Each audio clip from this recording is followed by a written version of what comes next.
പാലാ ടൗണിലെ ഫുട്പാത്തിലെ ടാറ്റു പതിക്കൽ കേന്ദ്രങ്ങൾ തടഞ്ഞ് നഗരസഭ. അണുവിമുക്തമാക്കാത്ത സൂചികൾ ഉപയോഗിച്ച് പെർമനന്റ് ടാറ്റു ചെയ്തിരുന്ന കേന്ദ്രങ്ങൾ clean city manager Atli P ജോണിന്റെ നേതൃത്വത്തിലാണ് ഒഴിവാക്കിയത്. പൊതുജനാരോഗ്യ പരിസ്ഥിതി പരിപാലന വിഭാഗം ഞായറാഴ്ചകളിലും പൊതു അവധി ദിനങ്ങളിലും ടൗണിൽ അതിഥി തൊഴിലാളികളുടെ വഴിയോര കച്ചവട കേന്ദ്രങ്ങളും നിരോധിത പുകയില ഉൽപ്പന്നങ്ങളുടെ വ്യാപാരവും തദ്ദേശവാസികൾക്കും യാത്രക്കാർക്കും തലവേദനയാകുന്ന സാഹചര്യത്തിൽ നടപടികൾ കർശനമാക്കി നഗരസഭ പൊതുജനാരോഗ്യ പരിസ്ഥിതി പരിപാലന വിഭാഗം കർശന നടപടികൾ സ്വീകരിച്ചു തുടങ്ങി.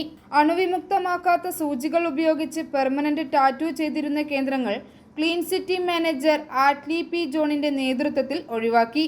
ഹെപ്പറ്റൈറ്റിസ് ബി, HIV തുടങ്ങിയവ പകരുവാനുള്ള സാധ്യത തടയുന്നതിനാണ് ടാറ്റു കുത്തൽ കേന്ദ്രങ്ങൾക്ക് സർക്കാർ കൃത്യമായ മാനദണ്ഡങ്ങൾ നിശ്ചയിച്ച് ഉത്തരവിറക്കിയിട്ടുള്ളതെന്ന് clean city manager Atli P John അറിയിച്ചു.